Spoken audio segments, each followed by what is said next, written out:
Custodian की बात करते हैं, custodian of the 2 holy mosque, exactly Harmain Sharifain, जहाँ पर शहबाज शरीफ साहब जो है मौजूद रहे। बड़े सर अच्छे मतलब यानी कि हमने देखे विजुअल्स आए वहाँ से, शहबाज शरीफ साहब ने उम्रा अदा किया, मरियम साहिबा साथ उनके, मरियम नवाज भी वहाँ गई हैं, वो भी गए हैं, वज़ीर ख़ज़ाना भी हैं जी, वज़ीर इत्तलात भी हैं, वज़ीर दफ़ा भी हैं।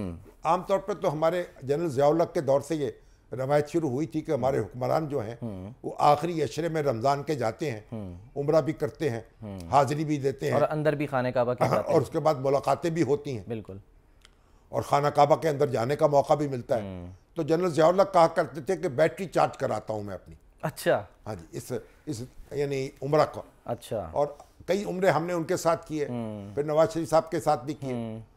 तो अब वहाँ फिर पाकिस्तान के साथ कोई मामलात जो हैं ताउन के, उनकी बात भी हुई। बिल्कुल, पाकिस्तान की मईशत जो है, तिजारत और सरमायाकारी के ऊपर, और उसको कैसे संभाला दिया जाए और इन्वेस्टमेंट के मौके कैसे हैं जिनसे इस्तेफादा किया जाए। और अभी अमीर सऊदी अरब जो है उसका इरादा है पाकिस्तान में भारी इन्वेस्टमेंट करने का। जी हाँ, रिकोडिक का मामला जो है वो दूसरे और रिफाइनरी बनाने की बात। और सर जो पीआईए की प्राइवेटाइजेशन हो रही है उसमें भी कह रहे हैं कि वहाँ पर शायद आए जी। तो बहरहाल एक अच्छी खबर है, स्टॉक एक्सचेंज भी ऊपर गई है, बिल्कुल, आज रिकॉर्ड कायम हुआ है, 69,000 क्रॉस, और एक डॉलर जो है उसको भी जरा लगाम दी गई है। मगर आप देखें ये जो पाकिस्तान है ना, पाकिस्तान कितनी बड़ी ताकत था। पाकिस्तान तो भाई दूसरे लोगों को, ये जर्मनी और दूसरे मुल्कों को कर्ज देता था 50 की और 60 की दहाई में।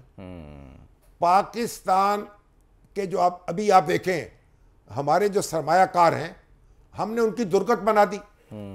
इंडिया में देखे बिरला, टाटा, अल्बानी जो है कहां से कहां पहुंच गए सर। एशिया के जिन लोगों ने पाकिस्तान की बुनियाद रखी थी मईशत की, पाकिस्तान बनने के बाद उन खानदानों को, जो हुनरमंद खानदान थे, ठुड्डे मारकर निकाल दिया भुट्टो साहब के दौर में, नेशनलाइजेशन की। अभी आप देखें, ये जाने से पहले इन्होंने अवार्ड दिए हैं टैक्स देने वालों को। हाँ जी, सफीर बनाया मोहम्मद मनशा, सबसे ज्यादा टैक्स दिया उन्होंने, ब्लू पासपोर्ट 70 अरब, और बाकी जो दूसरे लोग हैं उनको ब्लू पासपोर्ट देने का ऐलान किया। भाई इनको बताएं, ये निशाने पाकिस्तान इनको मिलना चाहिए ना, कोई हिलाले इम्तियाज भी इनको मिलने चाहिए। हम तो जनाब अखबार नवीसों को दे दिए, अदीबों को दे दिए, शायरों को दे दिए, और अदाकारों को, अरबाब सकाफत को दे दिए। ओ भाई, ये बिजनेसमैन जो नौकरियां पैदा करते हैं, जो सरमायाकारी करते हैं, जो पैसा कमाते हैं, इनकी हौसला अफजाई जरूरी है, इनका एतराफ जरूरी है।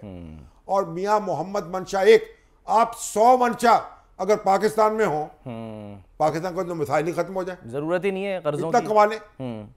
हुनरमंद लोग हैं, पैसा कमाना एक हुनर है। तो सबसे पहले मैं तो समझता हूँ पाकिस्तान, सऊदी अरब से भी बड़ा शुक्रिया उनका, पाकिस्तान के अपने लोग हैं, उनका हौसला बढ़ाया जाए, उनका ताउन हासिल किया जाए।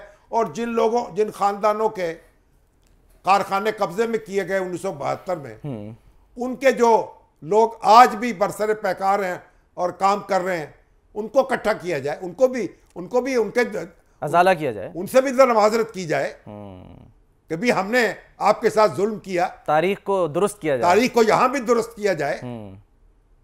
सिर्फ ये भी तो जो जुल्म और सितम हुआ है यहाँ, उनके साथ उन पे डाका डाला गया, उनके कारोबार उन पे कब्जा कर लिया गया।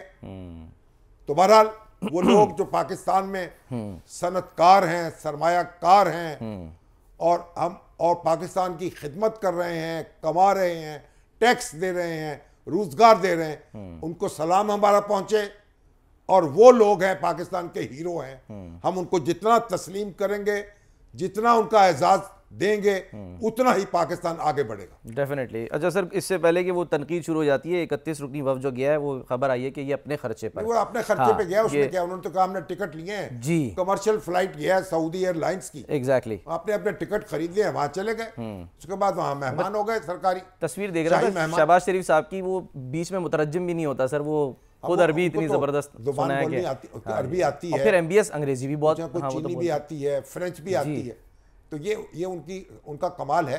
जैसे हमारे साहबजादा याकूब खान जो थे, वो कई ज़ुबानें बोल सकते थे, इस तरह ये भी कई ज़ुबानें बोल सकते हैं। जब आप ज़ुबान दूसरों जब अरबी में बात कर रहे होते हैं तो फिर उसका असर और होता है, दिल के करीब हो जाते हैं ना और मजीद। तो आप जब तुर्की में बात कर रहे होते हैं तो फिर उसका असर और होता है एग्जैक्टली। दिल में चले जाते हैं ना, बिल्कुल, दिल से निकलते हैं और दिल में चले जाते हैं, बिल्कुल दिल में घर कर लेते हैं।